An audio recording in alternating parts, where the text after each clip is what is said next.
और उस संत मत के अनुयायी भी जो है भारत को जो विश्व गुरु बनाना चाहते, ऐसे कौन भारतवासी है जो ये नहीं देखना चाहता कि भारत विश्व गुरु बने?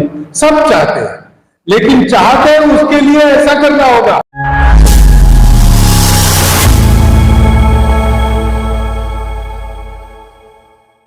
आत्मा को जानने से कुछ भी जानना शेष नहीं रहता, और उसको पाने से कभी ठिकाना पड़ने वाला शाश्वत सुख प्राप्त हो जाता है। तो ब्रह्मा जी के पास उसको प्राप्त कर लो। तो दोनों गए ब्रह्मा जी के पास, शिष्यों के जैसा व्हीकल धारण करके गुरु के लिए संविधा।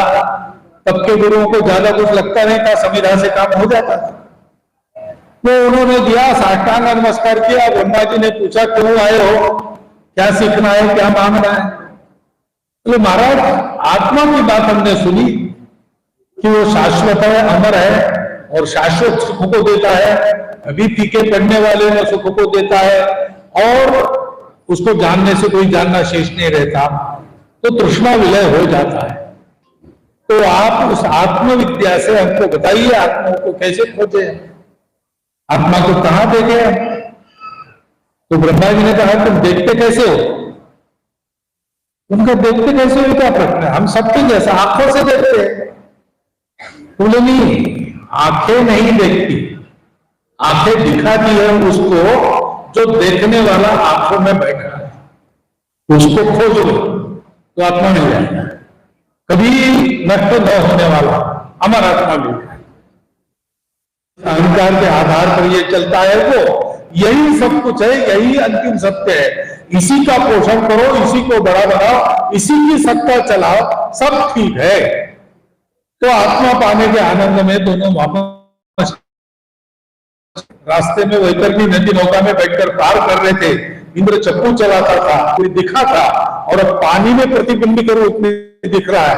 वो तो चप्पू चलाने से मिट गया, वो हमारा आत्मा मिट के से चला, कुछ गड़बड़ है। ब्रह्मा जी ने तो सपने को पहली में डाला है, तो उसने विरोचन को कहा कि वापिस चलो, ये मामला इतना सीधा नहीं है, और जाना पड़ेगा और पूछना पड़ेगा।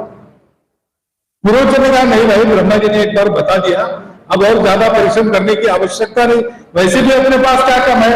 एक ये सत्य पता चल गया कि दुनिया में हम ही सब कुछ है, जरूरत ये विरोचन की जो दुनिया थी, जो भारत के बाहर थी, उसने खोजना बंद कर दिया। तो उनको एक आधा अधूरा सत्य पास में मिला, भौतिक जीवन को सुखी बनाना। भौतिकता का पूरा ज्ञान उन्होंने प्राप्त करने का अपना प्रयास जारी रखा, क्योंकि वो भी ज्ञान अनंत ही होता है, सतत वो भी करना पड़ता है। आज भी हम कर रहे हैं, वो भी कर रहे हैं। लेकिन इंद्र ने वापस आकर फिर प्रश्न पूछे, फिर ब्रह्मा जी ने पहेलियां उलझाई, फिर इंद्र ने उसको सुझाया। ऐसा करते करते एक दिन उस सत्य की प्राप्ति, ये दुनिया समाप्त, इस देह के राग द्वेष आदि सब समाप्त, कारण शरीर लेके हम जाते हैं तो दुनिया में वापस आना पड़ता है। लेकिन पिछले जन्म में मैं कौन था, मेरा कौन था, इस जन्म में मैं कौन हूं, मेरा कौन हूं, मेरा कौन है, इसका क्या संबंध है, किसी को नहीं पता चलता। और इसलिए यह मिथ्या है, ब्रह्म सत्यम जगन मिथ्या, यहां से चला है। और फिर अपनी ज्ञान यात्रा तो चतुर्वेदा पुराणानि सर्वोपनिषदस्तथा रामायणम भारतम च गीता षड्दर्शनानि च जैनागमाः त्रिपिटकाः गुरुग्रंथाः सताम गिरा, यानी संतों की वाणी, संतमत, एष ज्ञान निधि श्रेष्ठ। और ये सारे लोग एक बात कहते हैं, मनुष्य का जीवन है, पशु का जीवन है, दोनों में फर्क है। पशु का जो है सो है, लेकिन मनुष्य का क्या है? मनुष्य एकांत में आत्म साधना करे, लोकांत में परोपकार सेवा करे, तो उसका जीवन सार्थक हो जाता है। वो भौतिक जीवन में संतोष प्राप्त करते हुए इस जीवन के बाद जन्म मरण के फेरे से मुक्त हो जाता है, यही सार्थकता है। दुनिया इसको नहीं जानती। 2000 साल तक अलग अलग प्रयोग करने के बाद भी दुख में है, और भारत इसको जानता है। क्या परिश्रम किया होगा संतों ने। संतों को लोगों का दुख देखा नहीं जाता, इसलिए उनको इस दुनिया से वैसे कुछ लेना देना नहीं, वो पहुंच गए हैं। लेकिन उनके हृदय में जो करुणा है, धर्म का रूप, मूल रूप तो सबने यही माना है, सत्य, करुणा, अंतर्बाह्य पवित्रता और उसके लिए तपस्या, ये सब करते को प्राप्त हो गए। परंतु जगत कल्याण के लिए, जीव कल्याण के लिए बिना हेतु की कृपा लेके वापस आते हैं, और बिना किसी कारण दीन लोगों को प्राप्त। और इसलिए ऐसे स्थान पर हम आते हैं तो हमको, जैसे हम अपने जूते बाहर उतार कर आते हैं, लौकिक जीवन में जूते पहनना है, वो लोकाचार है, शिष्टाचार है, उसको प्राप्त करना है। सामान्य से सामान्य, गरीब से गरीब आदमी भी कोई सी चप्पल अपने पैर में हो ये प्रयास करता ही है, क्योंकि वो लोकाचार है, शिष्टाचार है, सबको आवश्यक भी नहीं है तो भी करना पड़ता। उसको जैसे हम बाहर उतार के अंदर आते, ऐसे अपने हृदय के अहंकार, स्वार्थ, भेद आदि को भूलकर अंदर आकर हमने उस शुद्धता का, उसके लिए नम्र होना चाहिए, उसके लिए सुनना चाहिए, उसके लिए चलना चाहिए। ये भवन नहीं होंगे, लेकिन महाराज जी होंगे, भी महाराज उस समय भी ये स्थान पवित्र था। क्यों था? उनकी अपनी तपस्या के कारण गंगा किनारे भागलपुर में ये तीर्थ बन गया। और उस संत मत के अनुयायी भी जो है, भारत को जो विश्व गुरु बनाना चाहते, ऐसे कौन भारतवासी है जो ये नहीं देखना चाहता कि भारत विश्व गुरु बने? सब चाहते हैं, लेकिन चाहते हैं उसके लिए ऐसा करना होगा, क्योंकि भारत को दुनिया के देने के लिए क्या है? यही है, दुनिया के अधूरे जीवन को पूर्णता ला देने वाली बात भारत के पास है। इसलिए जब से दुनिया को भारत का परिचय हुआ, तब से अब तक सारे चिंतक कहते हैं कि हमारा प्रारंभ तो हमने पश्चिमी विचार से किया, लेकिन हमारा जो संवरण है, हमारा जो समापन है, हमारे यात्रा का जो सफल होना है, जो सांगता है, वो भारत के विचारों से होनी चाहिए। क्योंकि भौतिक जगत को पूरा करने के बाद भी उस जगत की पूर्णता के सहित संपूर्ण सत्य तब मिलता है जब भारत साथ में होता है। ऐसा भारत बनाना हम सब चाहते हैं, और इसलिए हमको ये ध्यान रखना चाहिए कि जैसे इस परिसर की श्रद्धालु भक्त के नाते,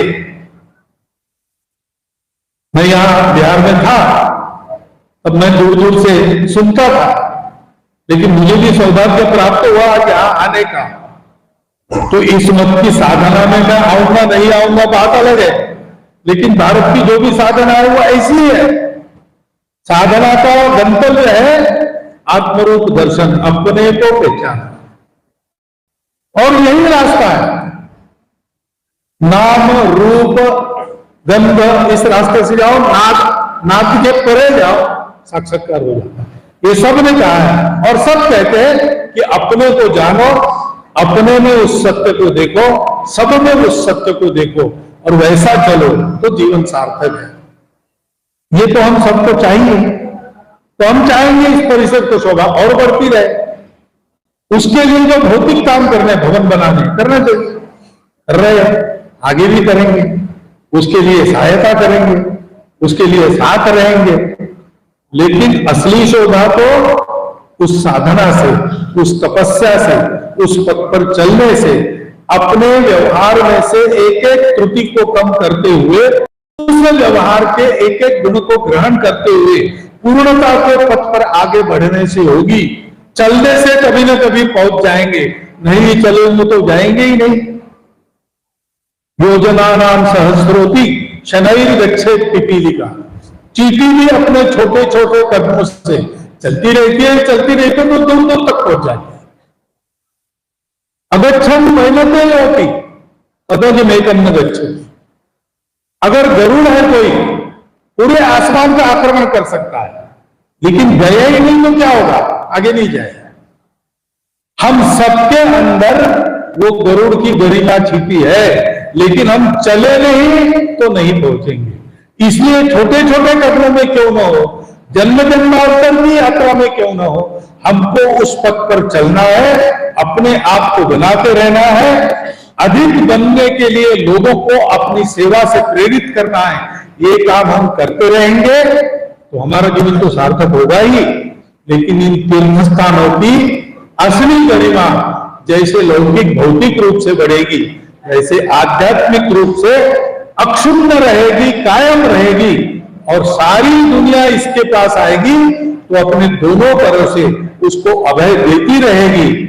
ऐसा ये स्थान, पवित्र स्थान, यहां बार बार आवे, इस प्रकार से आवे, इस प्रकार से रहे, और अपने बारे में ऐसा सोचते हुए संतों के जीवन प्रकाश में, उनके उपदेशों के प्रकाश में अपने आप को आगे बढ़ावे।